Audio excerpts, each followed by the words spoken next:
So I'd like to welcome Dr. Nimrod, the co-founder of Ibma, to come and give us as well a keynote address as well. Thank you. Welcome, sir.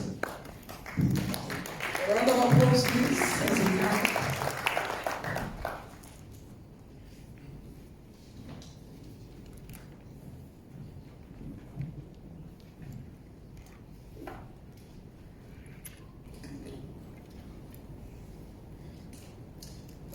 Dear guests, sponsors, partners, distinguished lecturers, delegates, and attendees of the International Conference on Business Models in Agriculture 2023, ones coming from near and far, I welcome you to this momentous event. After 2 years of intensive work at the conference, I'm delighted to be here at this historical, first-in-its-kind event, which opens a new era in the incredible opportunities. It introduces critical novel tools in shifting farmers from poverty to prosperity, the agro-business models. We meet in a country that not long ago knew extreme internal hardship, a continent of present poverty and malnutrition, and a world lacking the leadership required to save itself from destroying its blue planet. We are here to curve the outline of our future, pave a path to farmers' prosperity, and invite those who wish to see the poverty turned into prosperity to join us in bringing happiness generated by thriving, vibrant agro sector. We are the forefront, leading, and we will succeed. How do I know? Because we know too well the taste of failure, which brings poverty, and we have had enough of it. Because we want to succeed, we deserve to succeed, and we can't fail 550 million smallhold farmers who have for far too long waited for salvation. Our vision is to see smallhold farmers live in economic prosperity, growing abundance of healthy food in a healthy environment. Our mission is to help develop and implement dedicated business models for smallhold farmers. Our goal is to help smallhold farmers have dedicated advanced business models which will change their status to become part of the middle class. I encourage you to meet, discuss ideas, and find ways to work together. This is why we insisted on having this event in person and not as a virtual one. I'm here for you. Let me know whenever my involvement and support are needed. Let us remember why we gathered here. We have a world to save and the lives of 550 million smallholders to change. And now let's get to business, or should I say, to business models. What is business model?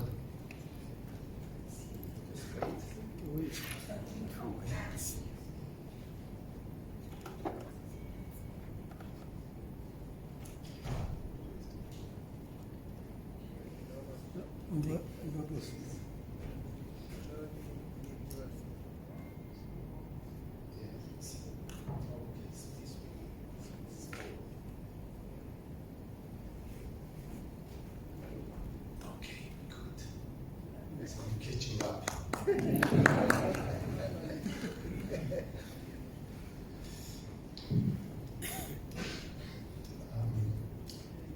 What is business model? A business model describes how we intend to turn our work into income and profit. How do we know that farmers use outdated business models? Because they produce something everybody needs, that is food, and still they remain in poverty. We are here because you are here, all of us, because you care about smallhold farmers. You are here hoping to find answers to the most troubling problems. But the quality of the answers we get is as good as the questions we ask. Therefore, we shall begin by asking questions. The first question I ask is, do we ask the right questions? Asking the right questions. There are three superpower questions: how, what, and why. The how and the what are technical type of questions. For example, how do we get to the moon? Or what actions should we take to get to the moon? In contrast, the why questions are profound, looking to reveal the underlying mechanism, the root cause. Understanding the why enables us to develop faster and better the what and the how. For example, scientists and engineers had to understand the underlying law of physics before we could land on the moon. To this end, they had to ask most fundamental questions, starting with why. Why do objects at rest tend to stay that way? Why does the acceleration of object increases with force and decreases with mass? Why do all forces come in pairs with equal magnitude and opposite direction? By the way, today we call the answers to these questions Newton's laws. Thanks to Newton's whys, 250 years later, we could land on the moon and explore space. We reached the moon and Mars, but what about urgent problems here on Earth? We still don't know the answers to most critical questions that affect the lives of 550 million smallholders supporting 2.2 billion people. Why is there persistent poverty amongst farmers? Why is this phenomenon so common? Why some farmers and communities are impacted by them more than others? Why do farmers' communities remain impoverished, even in the era of innovative technologies? Can you think of more whys? To answer the above questions, I wish to share with you personal stories of two wise people who began life in poverty. Yet, one remained in poverty while the other became prosperous. We should wonder, why didn't both of them remain in poverty or became prosperous? Their stories are not unique, but represent many others.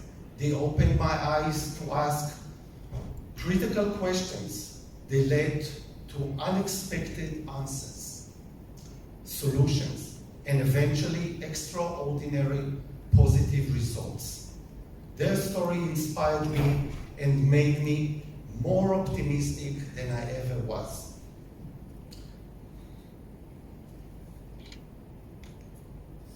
The first story, the story of Yakubu. It was noon and I stood in the middle of a mango orchard. This region is blessed with the right combination for prosperous agriculture and growing mangoes. Mango orchards once covered the region, but now most orchards are cut or burned because of high fruit infestation by pests, mainly fruit flies. 50 to 80% fruit infestation and yield loss. People don't buy infested fruits and farmers can't sell those, leading to substantial economic losses and increased poverty. I am now standing in the middle of one of the last mango orchards in this region. Next to me stands Jacob, a smallhold farmer who is the owner of this orchard and an English teacher to the children village. Jacob, a strong man in his 30s, was born into poverty and has remained so till now. I asked my driver, assigned by the National University of Agriculture, who is now my cameraman, to video us as I begin the standard routine of summarizing field work with a farmer. Jacobo begins sharing his story.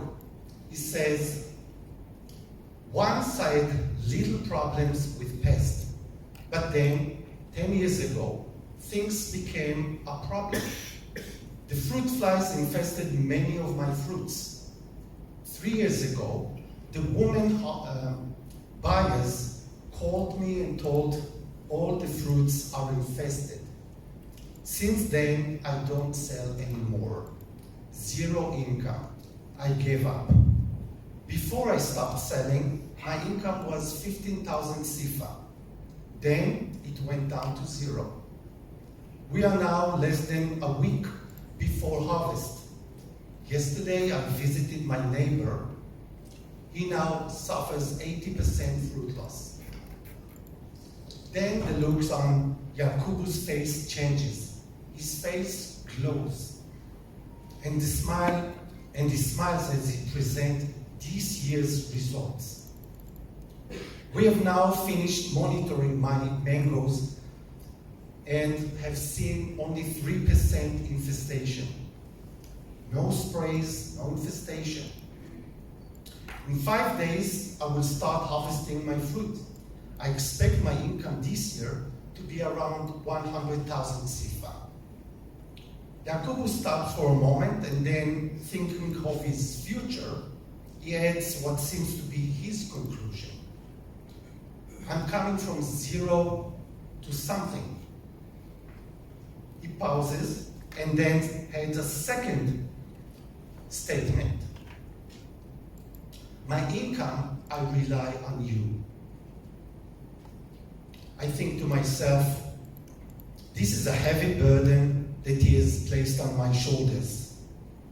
Then quickly calculate 100,000 sifa is infinity, more than zero, and 670% more than 15,000 sifa income he had before.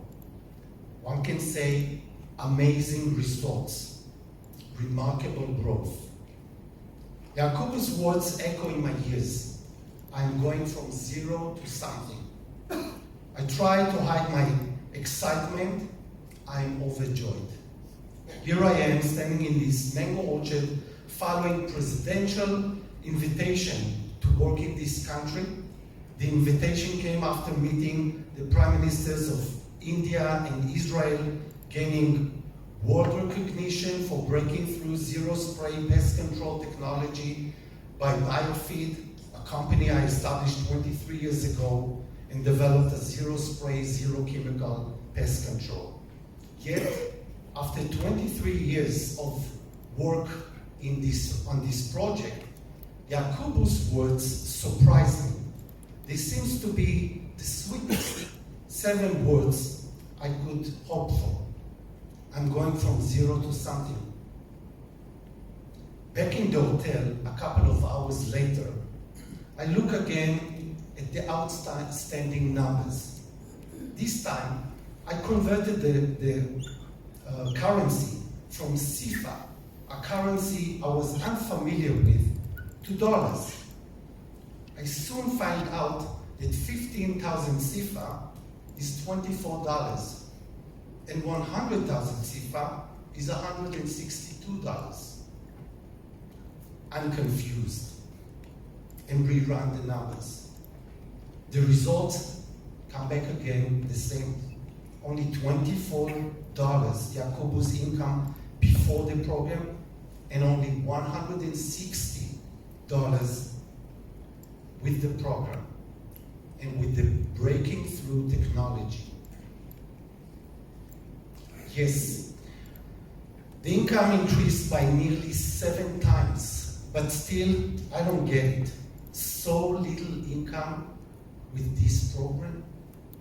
I was always sure the problem was the high fruit damage and the inability of farmers to purchase the proper pest control technologies.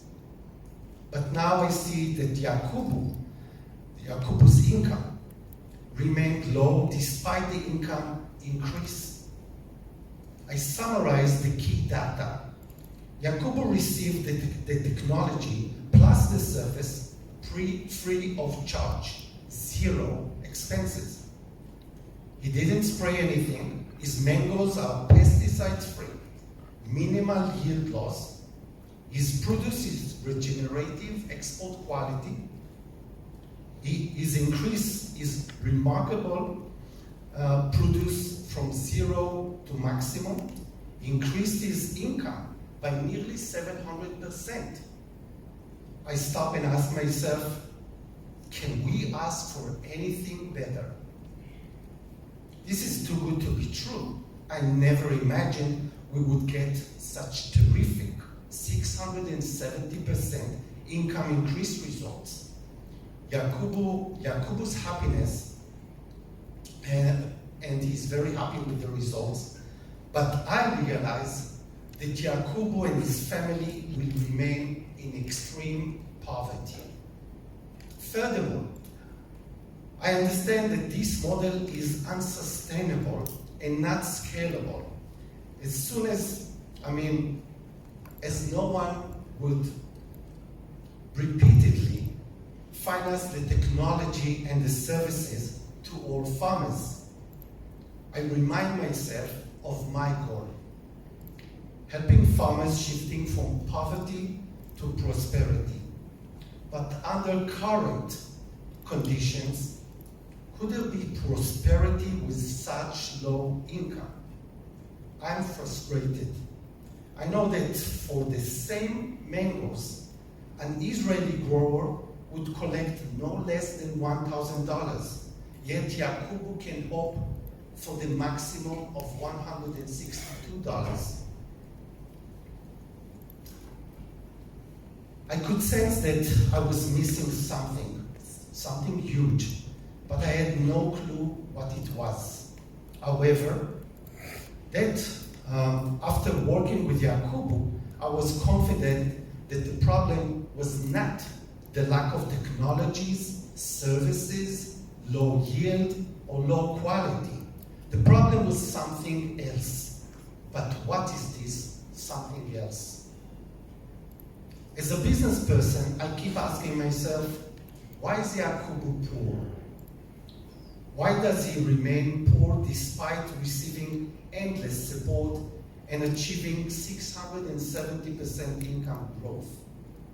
Could this situation be hopeless despite the good intentions of many people trying to help? Could there be no business opportunities for business people with smallholder farmers? That is worth my time and efforts to pursue doing business with smallholder farmers like Yakubu. Many questions and doubts, but no answers. But I was not about to give up, quite the contrary.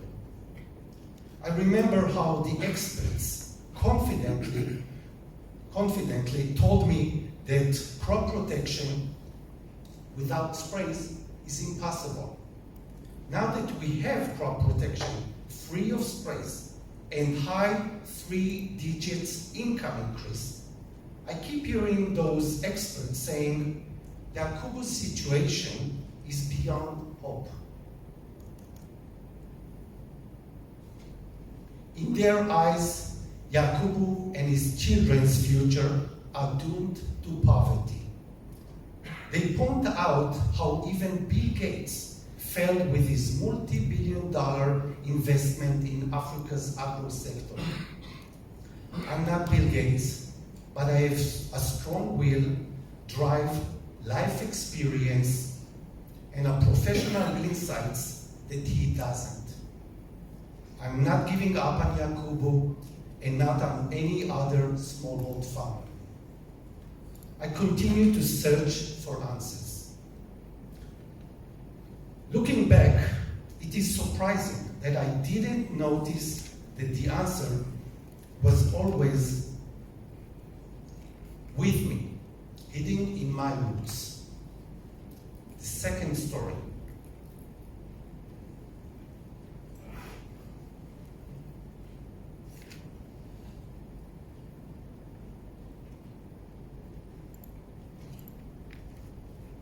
It's going the wrong way. Okay.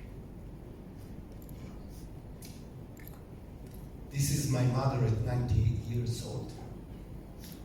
The story of Tzipora.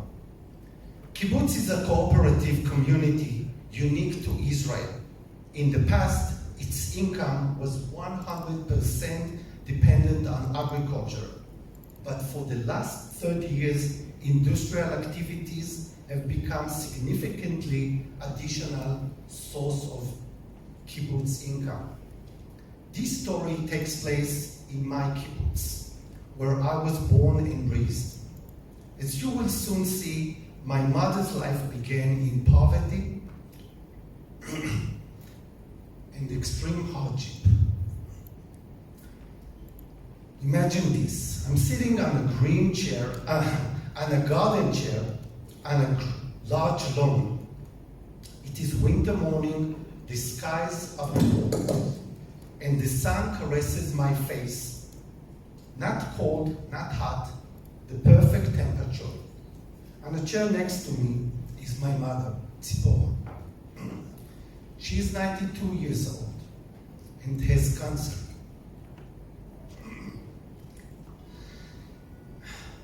We both know, sorry, it is emotional.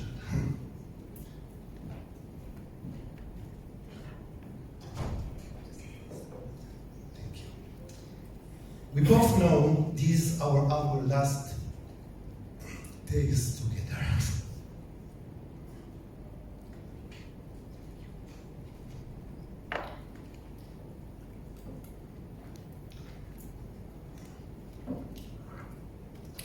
When she was 20 years, she arrived here with 76 other Holocaust survivors.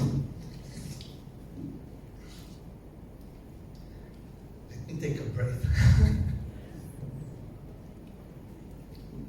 All orphans.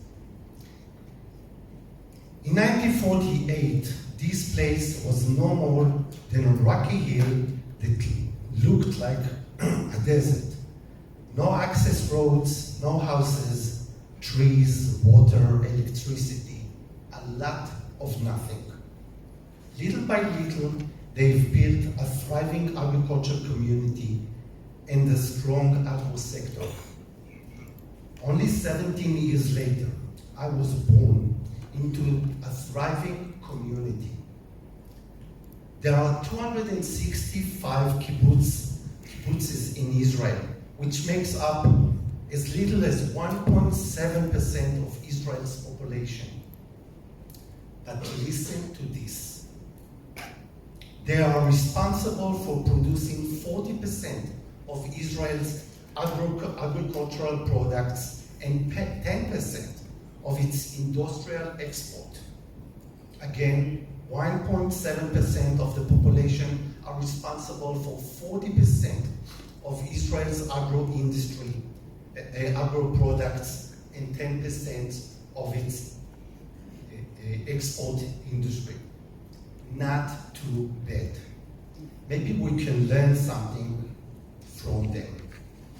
My kibbutz doesn't grow mangoes, but I work with mango growers from other kibbutzes.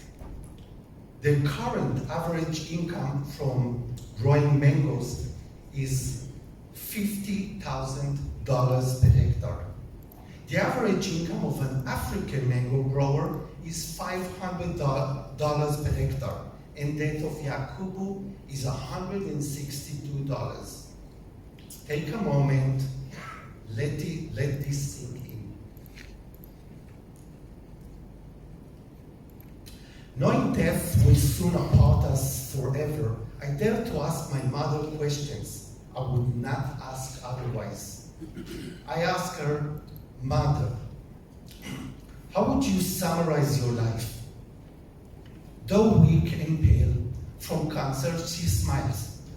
Without saying a word, she moves her head and looks to the left, where we see a vast green lawn stretching. Then she looks to the right, where there is more lawn and the big tree at the front of his house. She looks back, where we can see the big kibbutz dining room building. Finally, she stares up at the blue skies. Then she looks at me and says, what more could I ask for? We have nothing. We have built a country and a successful kibbutz. We have never imagined it would be so successful, so good. A couple of weeks later, my mother passed away. Though I'm familiar with the kibbutz history, she left me wondering, how did she and her friends build such a successful kibbutz which thrived even when based solely on agriculture? I summarized the key points about my mother. Born into low-income family, a Jewish Hungarian farmer. Orphan, at 15, the Nazis killed her parents and sister. Poor, at 16, arrived in Israel with no money, partial education, no language, and no family to support her. At 20 years old, established the kibbutz with a small group of Holocaust survivors. None of the pioneers was an expert in agriculture. She had access to little money and no particular agrotech. Her friends were the same. If so, how come the kibbutz, all kibbutz, became economically prosperous? My mother and her friends who established the kibbutz were ordinary women and men. None of them was a superwoman or a superman. Until the 70s of the 20th century, the availability of agrotechnology was minimal. Yet, my mother passed away in a prosperous community, content and pleased with her life achievements. Her children went to top universities and 2 have received PhD degrees. Like Yakubu's failure, I understand that my mother's success was not the result of money or technology availability. Yet, I didn't understand why she and her friends were successful, making $50,000 per hectare, while most smallholders, farmers, make $500 per hectare. If only I could figure out my mother's secret,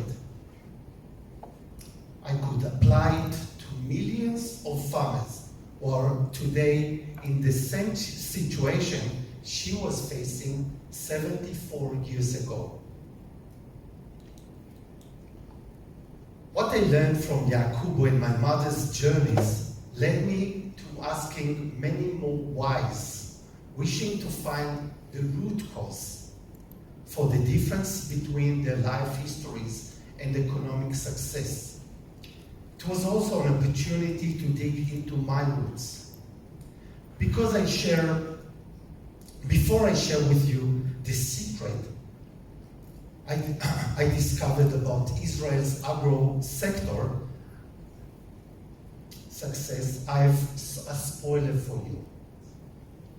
Technology and its part in success is not the major one. It is critical, but not the major one. No need to be a superwoman or a superman to succeed.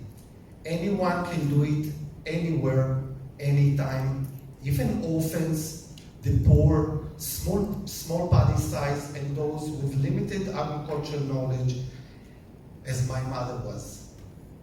My research led me to recognize 3 critical success factors, pillars of thriving agriculture. Using Israel, which I know very well, as a benchmark, here is a brief comparison of the 3 pillars and how the agro sector operates in Israel versus developing economies.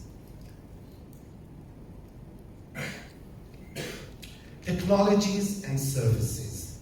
This pillar is the only one where smallholder farmers in 2023 have an advantage over the one Israeli farmers had 75 years ago. Business models. In Israel, they are tailor-made to farmers' specific limitations and abilities.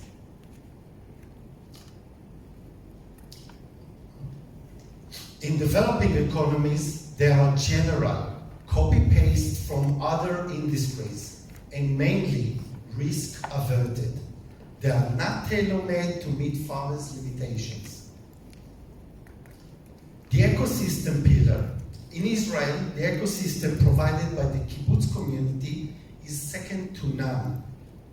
Even farmers not part of a kibbutz community have access to similar advanced ecosystem whose roots are 100 years old. In developing economies, the ecosystem is poorly structured and can't properly support farmers.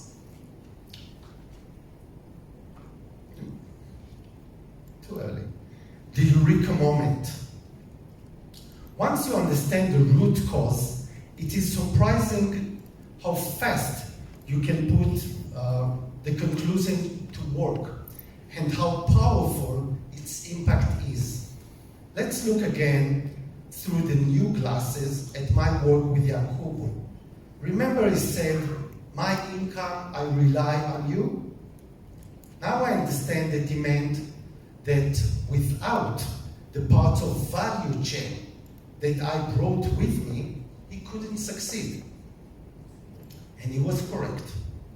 When I met Yakubu, it was 2018. By then, I understood the need to provide farmers with protocols, technology with service, not only technology, to get the best professional results. Indeed, the professional results were extraordinary. However, Yakubu kept selling his mangoes at a low price to a low price market. Without a better marketing alternative, he collected 1/10 of the price his good mangoes could receive had he reached premium markets. And even if Yakubu and his friends have some access to premium markets, they don't have the access to the cultivation and export protocols required by premium markets. Once we know and have insights into the 3 pillars of thriving agro-industry, the gap becomes crystal clear. You see, 100% of Israeli farmers have access to global markets, premium markets, while Yakubu and most smallholder farmers don't have access even to the premium markets in their own country. This brings us to a clear conclusion and me to my eureka moment. Go global, or die local.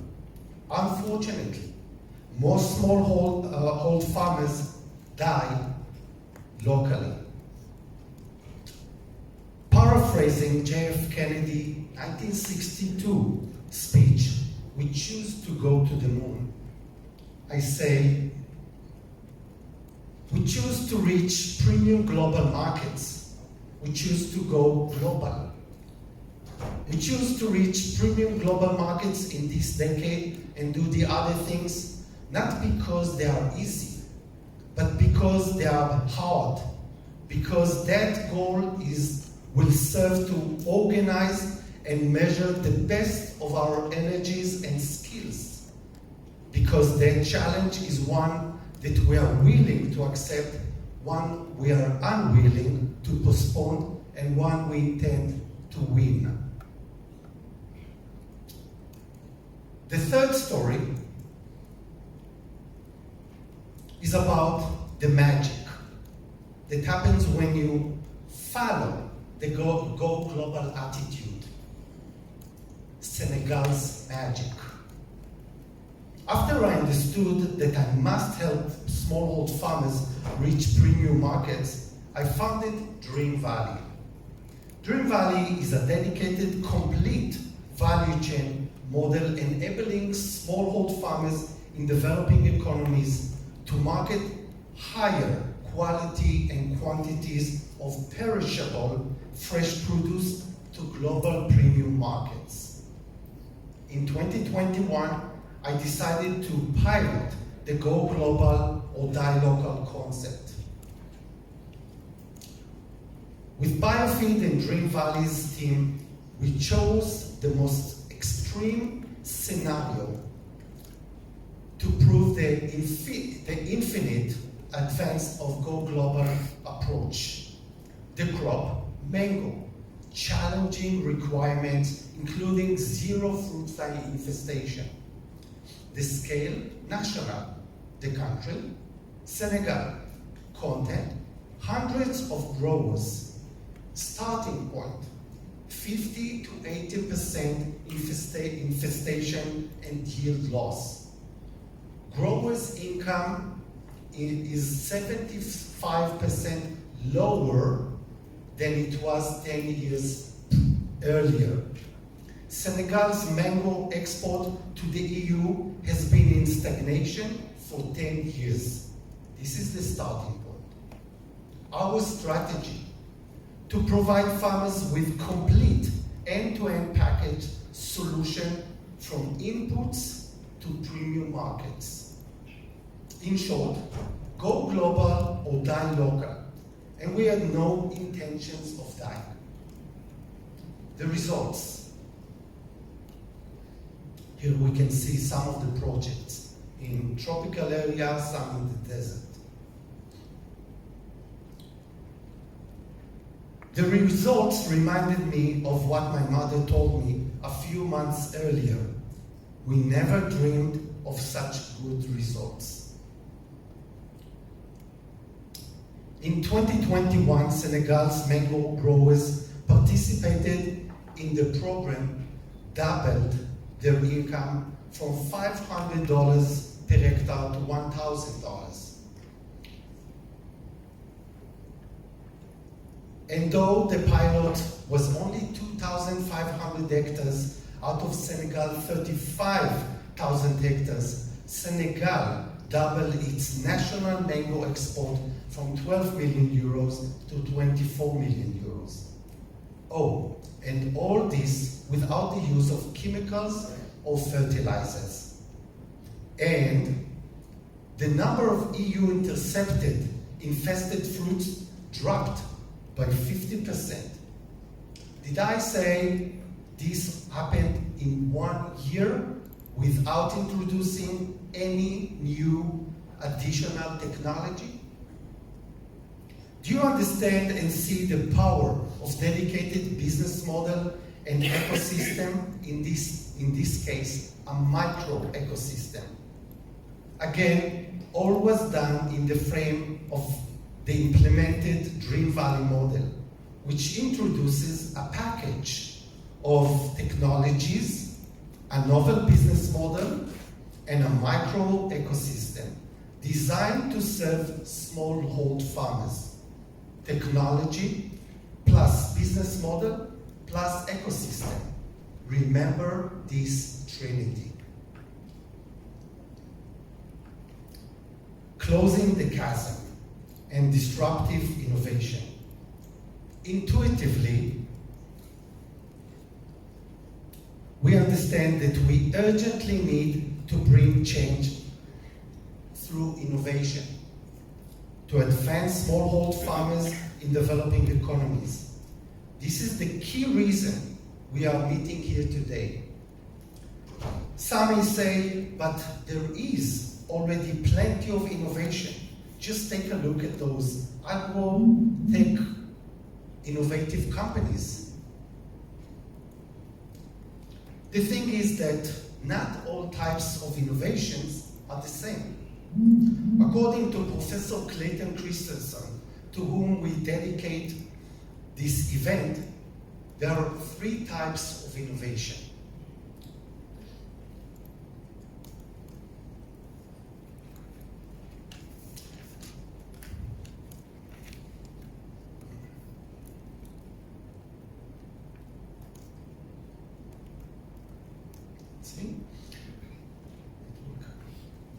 Sustainable innovation, improving existing products and solutions.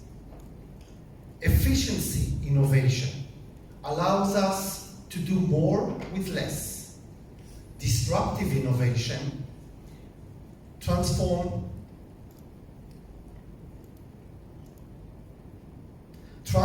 expensive or highly sophisticated products or services to those that are more affordable and accessible to a broader population. Of the 3 types of innovation, only one, disruptive innovation, emphasizes the importance of enabling technologies, note, enabling technologies, not breaking through necessarily, novel business model, and coherent value network. Note that those are compatible with the 3 pillars of thriving agro sector: technologies, services, novel business models, and ecosystem. Note that the word novel is next to business models, not next to technologies. The other innovation types are more technological oriented. If we want to advance smallhold farmers in giant steps, we can only do it with disruptive innovation, as the Israeli farmers did decades ago. The key to disruptive innovation is a novel business model, not technology. Our most recent insights explains why the $1 billion invested in technologies over decades didn't impact as expected. In fact, we see that there has been perpetuated poverty when the focus was on technology. In contrast, we see success where the focus is on building advanced ecosystems and business models. In such cases, technologies become tools for success, not the path itself. This is how Israel's agriculture thrived long before technologies and high-tech became keywords. Go global or die local is the attitude needed to reorganize the national efforts around mega programs, preparing the national to face the years to come to uprising agroeconomic power. We must face the go global or die local challenge before it is hard, because it is hard, and we are willing to pull this up and transfer from poverty to prosperity. because we owe a better future to our children, our countries, and the world. We respect and call for action. I invite you to be part of the Go Global or Die Local challenge. With disruptive innovation, substantial business opportunities arrive, and fortune and fame for those who would dare to be part of it. Investors, business people, entrepreneurs, and companies.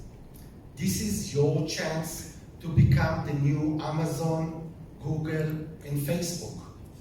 Be the game changers of our future's most critical business activity, the global food industry. Even if you start with a small baby step, that is fine, as long as you step. Africa will become the global food bomb. Why wait and be number 100 if you can lead and become number 1? The International Conference on Business Models in Agriculture 2023 celebrate human ingenuity and willpower. Humanity has reached the bottom of the oceans, the top of mountains, and landed on the moon.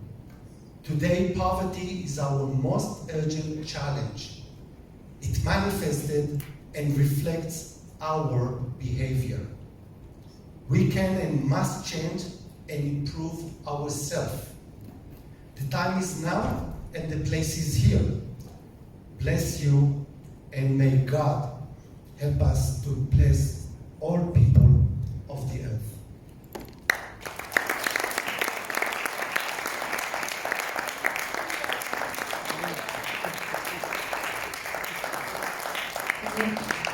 Thank you so much. Thank you so much, Dr. Nimrod. Please, it's a very emotional lecture. We took long. Myself was becoming a bit emotional, but encouraged. It's a blessing. Dr. Nimrod, for us as the younger generation, but for our country as well. I think our Honorable PS will be able to talk more to bring the political context as far as the agro-business is concerned.